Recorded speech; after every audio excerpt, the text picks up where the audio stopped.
Limitation को थोड़ा सा एवरेज बनाने की कोशिश करो कि जितनी कम हो, स्ट्रेंथ पे काम करो।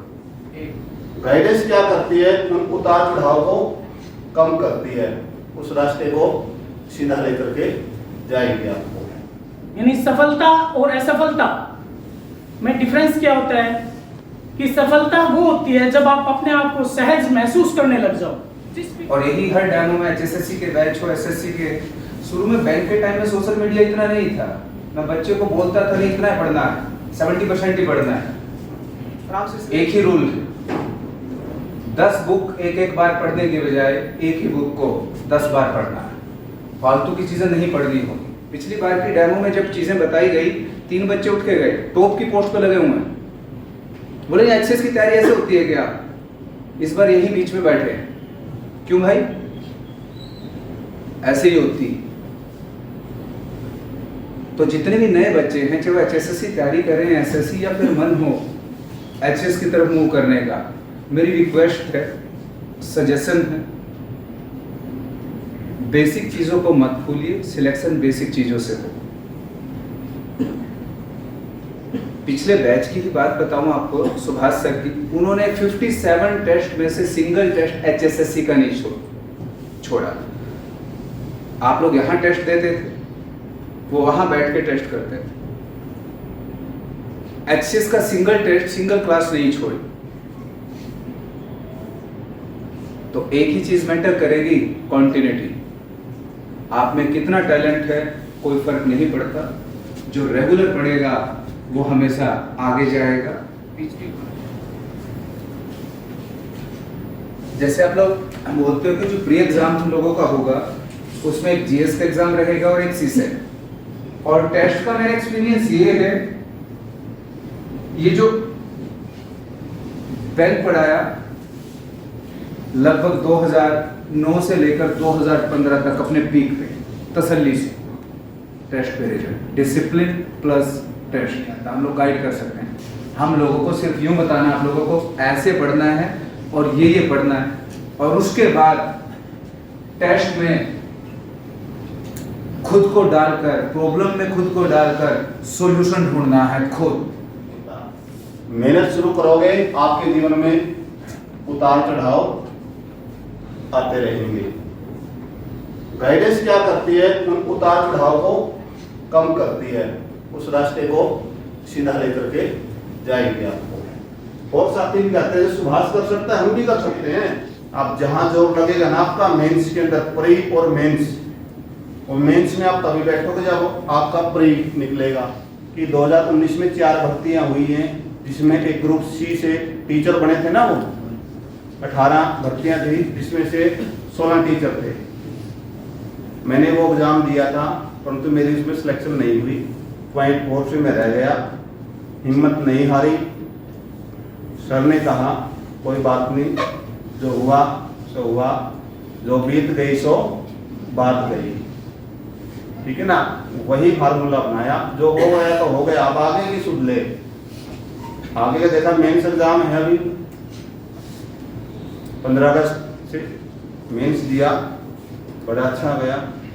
डिसीजन को लेने के बाद उसको सही साबित करना, तो सर ने कहा ये अब आपके हाथ में है, बेइज्जती नहीं करवाना। तो फिर मैंने कहा गुरुजी मैं अपने तरफ से दिन हो चाहे रात हो पूरी मेहनत करूँगा। सर ने कहा रेगुलरिटी, बस ये शब्द रखना है। तो रेगुलरिटी 22 टेस्ट जीएस के, 22 सीसेट के, काफी साथी बैठे होंगे जो मेरे बैच में थे यहाँ। कोई एक सिंगल क्लास भी मैंने जीएस की और सीसेट की नहीं छोड़ी। बाहर सरकार लिखा हुआ, उसके अंदर बैठने के बाद जो फीलिंग आती है, मेरे पिताजी कहते हैं बस एक बार रेस्ट हाउस में नाइट बिता दे मेरी, और हरियाणा सरकार की गाड़ी में बिठा दे। यानी सफलता और असफलता में डिफरेंस क्या होता है कि सफलता वो होती है जब आप अपने आप को सहज महसूस करने लग जाओ। जो चीज हम आंखों से देखते हैं, जैसे कि जो भी समस्याएं, पीड़ाएं, वेदनाएं जो हमने देखी हो, और उसमें अगर कोई बच्चा सिलेक्ट होता है इस पद पर, एचएस के पद पर, जैसे कि डॉक्टर सुभाष हमारे सामने एग्जाम्पल है, तो उसमें क्या होता है कि उसमें आपको लगेगा कि यस, कि अगर डॉक्टर सुभाष कर सकते हैं तो मैं क्यों नहीं कर सकता। वो एक बहुत बड़ी बात होती है। एक और जो बात बताई कि टेस्ट सीरीज, जो टेस्ट सीरीज होती है ना, उसमें क्या होता है कि हमारे अंदर हम सोचते रहते हैं, सोचते ज़्यादा है ना, कि ये कर लिया वो कर लिया, हम बहुत नज़दीक है HCS के, बिल्कुल कर सकते हैं। लेकिन होता क्या है, फिर ये एक माइनर सिली मिस्टेक हो जाती है एग्जाम के टाइम पे, और वो वहाँ फिर चांस नहीं है। मेन का कितना ही बड़ा खिलाड़ी क्यों ना हो, अगर परी में आउट हो गया ना, आउट है। लेकिन क्या होता है कि जब आत्मसात एक शब्द है, शायद आप लोगों ने सुना होगा, इस पढ़ाई में भी HCS में जो आत्मसात करना होता है ना, वो बहुत जरूरी होता है। आत्मसात का मीनिंग क्या होता है कि आपको एफर्ट लगाने हैं। अगर ये 100 क्वेश्चन करने हैं ना, तो जो सर ने बता दिया उस चीज को आपने बिल्कुल जो सोर्स बताए उनके दाएं बाएं भी नहीं देखना, और जो वो वही चीजों से, वही सोर्सेज से पढ़ना। ये नहीं है कि 10 किताब पढ़ ली, वही बात है सर वाली, 10 किताब 10 राइटर्स की एक बार पढ़ना वो ठीक नहीं है। एक राइटर की 10 बार पढ़ो। जो रिक्वायरमेंट है इस एग्जाम की यही है। मैं आपको सिर्फ गाइड कर सकता हूँ, जो मेरा एक्सपीरियंस एज ए पेरेंट्स, जो मैंने मेरे बच्चों से सीखा, एज ए टीचर जो पिछले 11 साल से मैंने आप लोगों से सीखा, बैंक पढ़ाते हुए, SSC पढ़ाते हुए, HCS पढ़ाते हुए। आप लोग बेहतरीन टीचर, आप ही सिखाते हो। आप लोगों जो सीखा है आप लोगों को ही लौटाना होता है। सोसाइटी से हम लेते हैं और सोसाइटी को हम लोगों को देकर जाना होता है। और सर की बात बहुत अच्छी लगी कि कॉन्टिन्यूटी और रेगुलरिटी दोनों में सर की क्लैरिटी, डॉक्टर साहब की, और सुभाष सर की कॉन्फिडेंस कि मुझे करना है। मैंने कुछ नहीं किया भाई, सही साइन पे ये बोला है ये मत कर। आपको सब पता है क्या पढ़ना और क्या नहीं पढ़ना।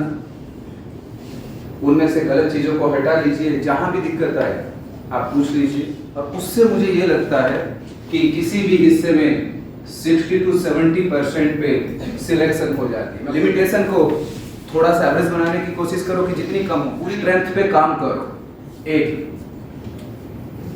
80-20 का रूल होता है, हम लोग ऐसा मानते हैं कुछ 70-30 की। 80-20 मतलब 80% आदमी पे स्ट्रेंथ होती है और 20 वीकनेस या लिमिटेशन, जो भी आप कहो। उस 80% को छोड़ के जो उसके पास है के पीछे भागता है जो उसके पास नहीं है। और ये मरते टाइम उसे बात पता लगती है कि 80 को छोड़कर 20 के पीछे जोड़ा और ये 80 भी मुझसे छूट गया। यही काम एजुकेशन में होता है, यही स्पोर्ट्स में होता है। तो आप सब में जो 80% स्ट्रेंथ है उसे प्रूव कीजिए कि उसको लोगों को दिखा रहे हो।